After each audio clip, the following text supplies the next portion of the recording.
السلام عليكم ورحمة الله وبركاته. ازيكم يا حبايبي؟ عاملين ايه؟ يا رب تكونوا بخير. النهارده ان شاء الله نعمل معاكم وصفة كده سهلة وبنحبها كلنا، الكبير والصغير بيحبها. نعمل معاكم المكرونة اللي بالجمبري. الجمبري يكون كبير كده ونضيف كده ويكون حجمه حلو، وسلسلة الظهر بتاعته تكون مغسولة حلو ومتشال منها العنقود بتاع الرملي.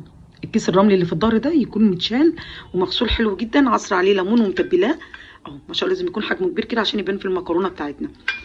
ما شاء الله متبلاه، عصر عليه ليمون، حط عليه كاري، فلفل وملح، وحط عليه دي توم معانا، تومه مفرومه، ودي زبده. ما شاء الله. المكرونه بقى اي انواع مكرونه انت بتحبيها حطيها. ده ريتلي لبن اهو، وده دقيق على فيجيتار. يلا بقى بينا ان شاء الله كده على الوصفه على طول عشان ما اطولش الفيديو عليكم، ونشوف هنعمل ايه. حله على النار، بس هجيب لي شويه زيت ونغلي المكرونه دي معاكم عشان ما اطولش الفيديو. دي اي نوع مكرونه انت بتحبيها. انا جبت النوع ده حلو قوي، بتبقى في المكرونه بالجمبري حلوه قوي، وشكلها جميل وطعمها بيبقى حلو قوي، بتبقى مفلفله كده وجميله. النوع ده حلو جدا، واي نوع مكرونه انت بتحبيه طبعا حطيه.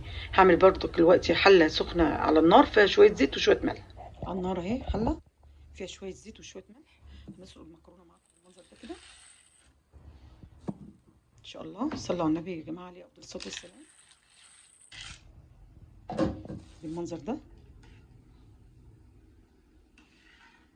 هسيبها بقى تستلق شويه بقى. اهم حاجه ان يكون فيها زر، يعني ما تستويش او ما تتهراش، يكون فيها سنه جامده كده شويه المكرونه. عايزين اللي هي السنه تبقى صغيره قوي دي علشان هتستوي لسه معانا ونحط عليها الجمبري.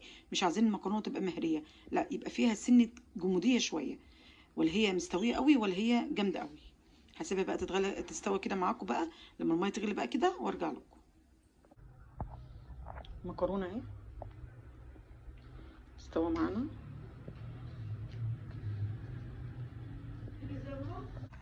زودت شويه مكرونه تاني سباكيتي، حسيت ان المكرونه قليله، زودت شويه مكرونه سباكيتي كده كمان اهو، لان حسيت ان المكرونه قليله فضفت معاكم شويه مكرونه كمان سباكيتي عشان تكون. المكرونه اتسلقت معانا اهي، صفيتها وحطيت عليها شويه مكرونه سباكيتي. يلا بينا بقى دلوقتي نعمل الجمبري. الجمبري بتاعنا اهو تبلناه ملح فلفل كمون ونقطه كاري صغيره وبصل باودر. هنحط المكونات دي كلها على الزيت. انا حاطه مقلايه فيها شويه زيت صغيرين جدا، هنحط معاهم شويه زبده. يلا بينا على البوتاجاز.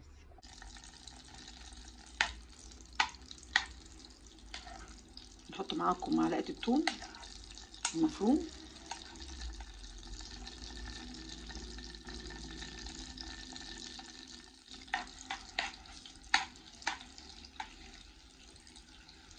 مش عارفه البقدونسيه دي كل شويه ما اطلعها بتيجي ليه. نشوح حلو، ريحه حلوه قوي قوي التومه مع الزبده، نشوحها حلو قوي.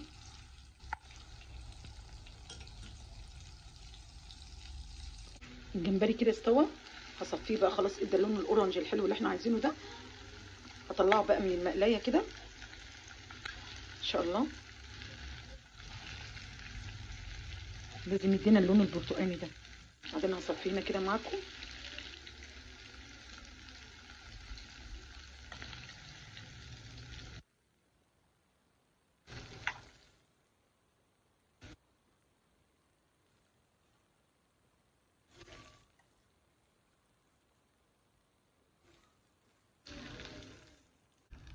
بعد ما طلعنا الجمبري هنحط شويه ميه من سلق المكرونه اهو، مطرح الزبده ومطرح الثوم بالمنظر ده كده. في المرحله دي هضيف معاكم معلقتين النشا ومعلقتين الدقيق بالمنظر ده.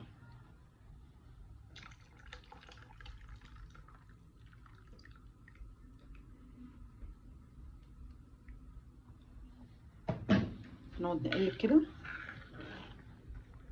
ما شاء الله. طبعا حطيت فلفل وملح.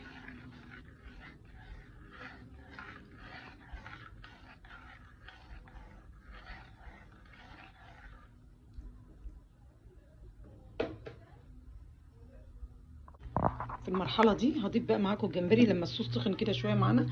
هنضيف بقى معاكم الجمبري اللي احنا طلعناه، نص كيلو من الجمبري هحطه بقى في الصوص ده كده. ما شاء الله ريحه حلوه قوي قوي. هضيف بقى معاكم المكرونه جواه. وهجيب جبنه كده، جبنه شيدر، عندي جبنه شيدر، حطيت لها فلفل وملح، حطيت شويه بقدونس كده.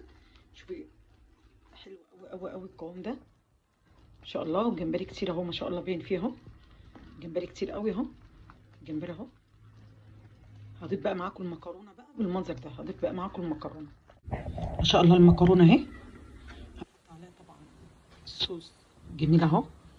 كله جمبري اهو ما شاء الله، ريحته حلوه قوي. شويه البقدونس دول طبعا بيدوا طعم جميل قوي. الكريمه، هنضيف بقى كل المكونات دي بقى كده هنا على المكرونه بالمنظر ده كده ما شاء الله.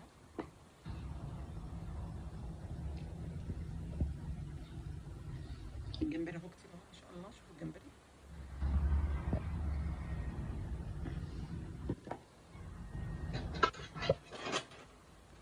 المكرونه دي بقى كلها هتبقى كده. اقلب المكرونه ده بكل الصوص كده، هحطه في قارب.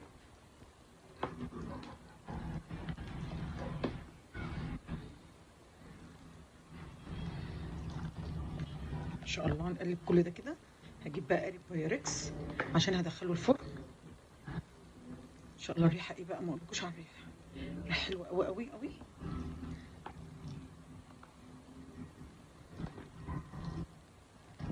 احط كل بقى الجمبري ده كده بقى بالصوص الكريمي اللي ريحته في منتهى الجمال ده ما شاء الله. هجيب بقى بايركس عشان هدخلها الفرن علشان هتتحمر من فوق.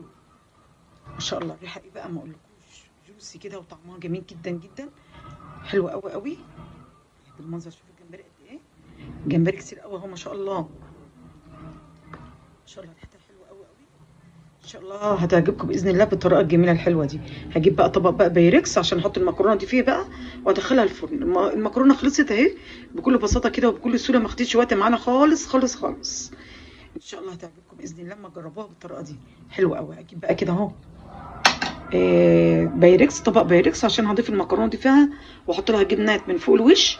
هوريكم دلوقتي، خليكم معايا ما تروحوش في اي حته. اجيب طبق البايركس وارجع لكم. تقدر دي تحمر معانا بقى، والجمبري ما شاء الله اهو شكلها جميل قوي وريحتها في منتهى الجمال، جميله جميله جميله. جربوها بالطريقه دي هتعجبكم جدا جدا. احطها بقى في الشوايه بقى وارجع لكم بقى اوريكم الشكل النهائي للمكرونه اللي بالجمبري، روعه الروعه اهي. حطها في الفرن لسه ما احمرتش معانا اهو، جميله قوي. شوفي الزبده من تحت عامله ازاي، لسه ما احمرتش كمان. تدينا بس الجبنه بس تسيح بس وتحمر كده بقى معانا، وهطلعها على طول من الفرن. شكلها جميل وريحتها روعه، روعه الروعه، حلوه قوي قوي قوي. تحمر بس شويه اهي في الشوايه، ممكن ما تحطش في الشوايه، دي حاجه ترجع لكم، بس انا بحب بس الجبنه تسيح بس كده شويه وتدينا لون ذهبي. وفي ناس بتحب تاكل المكرونه كده بالصوص كده ابيض من غير ما تتحط في الفرن، بس انا قلت احمرها كده شويه بس معاكم عشان الجبنه الشيدر بس تسيح وتدينا لون ذهبي كده حلو. حاجه بسيطه كده بقى واطفي عليها. منتهى الجمال. ايه رايكم بقى في الشكل الجمال الحلو التحفه ده؟ ايه رايكم في الشكل النهائي للمكرونه بالجمبري؟ الجبنه اهي ساحت اهي، عطت منظر جميل قوي حلوه جدا اهو ما شاء الله. طعمها جميل قوي قوي بجوسي كده وريحتها حلوه قوي قوي. جربوها بالطريقه دي هتعجبكم. يا ريت بقى اللي وصل لحد هنا في الفيديو يا ريت اللايكات، واللي ما اشتركش بقى في القناه يشترك بقى، فعلوا زر الجرس عشان يوصلكوا كل جديد. السلام عليكم ورحمه الله وبركاته.